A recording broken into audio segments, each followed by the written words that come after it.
سورہ انعام آیات نمبر 95 to 99 یعنی 95 سے 99 تک۔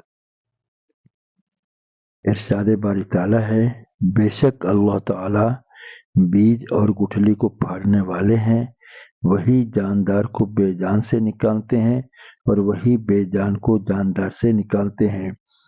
وہی تو اللہ ہے جس کو ایسی قدرت ہے، پھر تم اللہ تعالیٰ جل شانہ کو چھوڑ کر کہاں اس کے غیر کی طرف چلے جا رہے ہو۔ وہی اللہ صبح کو رات سے نکالنے والے ہیں، اور اس نے رات کو آرام کے لیے بنایا، اور اس نے سورج اور چاند کی رفتار کو حساب سے رکھا، اور ان کی رفتار کو حساب ایسی ذات کی طرف سے مقرر ہے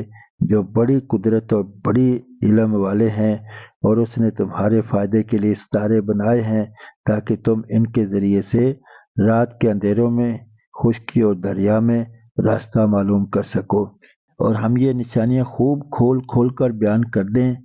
ان لوگوں کے لیے جو بھلے اور برے کی سمجھ رکھتے ہیں۔ اور اللہ تعالیٰ جل شانہ وہی ہیں جنہوں نے تم کو اصل کے اعتبار سے ایک ہی انسان سے پیدا کیا، پھر کچھ عرصہ کے لیے تمہارا ٹھکانہ زمین ہے، پھر تمہیں قبر کے حوالے کر دیا جائے گا۔ بے شک ہم نے یہ دلائل بھی کھول کر بیان کر دیے ان لوگوں کے لیے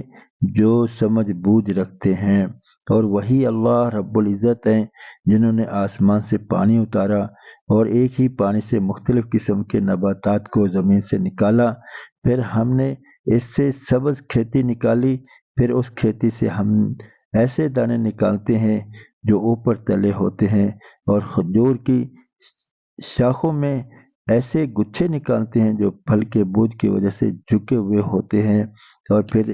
اسی ایک پانی سے انگور کے باغ اور زیتون اور انار کے درخت پیدا کیے جن کے پھل رنگ، صورت، ذائقہ میں ایک دوسرے سے ملتے جلتے بھی ہیں اور بعض ایک دوسرے سے نہیں بھی ملتے۔ ذرا ہر ایک درخت کے پھل میں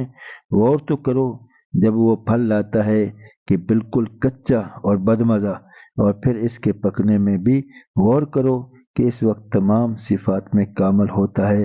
بے شک یقین والوں کے لیے ان چیزوں میں بڑی نشانیاں ہیں۔